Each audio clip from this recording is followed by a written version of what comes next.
Every company I've ever met, whether or not you think you have a story or a why or a purpose, you do, assuming you have a product that you believe in. You just may not be saying it the right way, or you may not have ever said it. Practically speaking, right now, we're seeing it's the best time to deliver really great content to consumers. That is, I think, one of the big opportunities here. You as an entrepreneur and as an owner need to figure out what it is for your company and how you do that. And I do think that takes creative thinking and thinking outside the box. Planning is a big part of it. You may or may not have been in that position. Hopefully you are.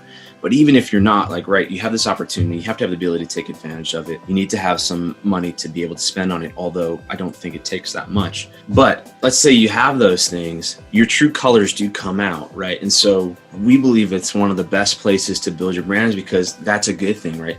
Now, all of a sudden, all the fat's pulled away from different companies, especially all your competitors, they're facing the same challenges. The true colors are appearing. Some are not going to make it. Some are going to be seen in a bad way because of how they're maybe approaching it. And then there's the opportunity to be seen in a great light. But in order to do that, I guess all that to say, you need to know your why and the core message and purpose of your company right now, more than ever. We talk about this a lot because we say, people buy emotions, they don't buy products. They buy your story, they don't buy features and benefits. Ultimately, that's the truth. And so having a great why and a great purpose and solidifying that and that being what you sell to people through your products is important always. Right now, that's the thing that you have to stand on or you can stand on.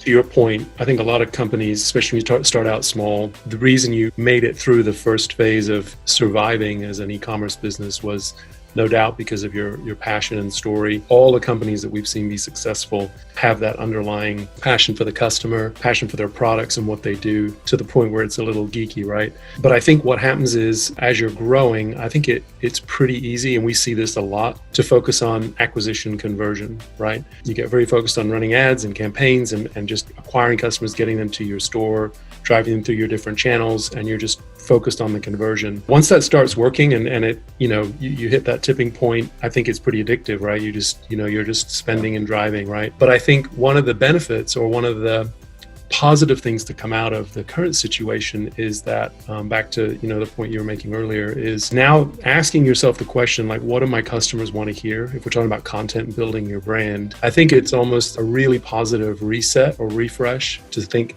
who is my customer?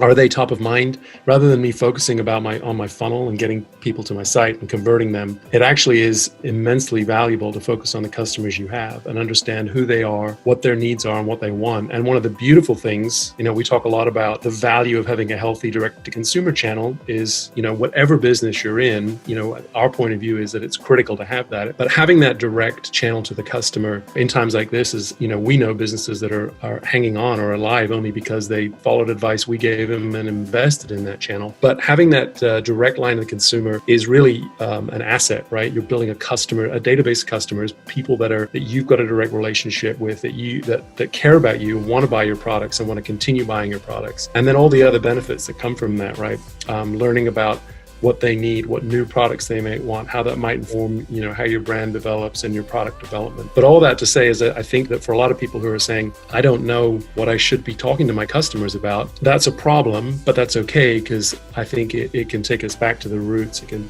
to your point, reset back to, what do my customers care about? What do they want to hear about?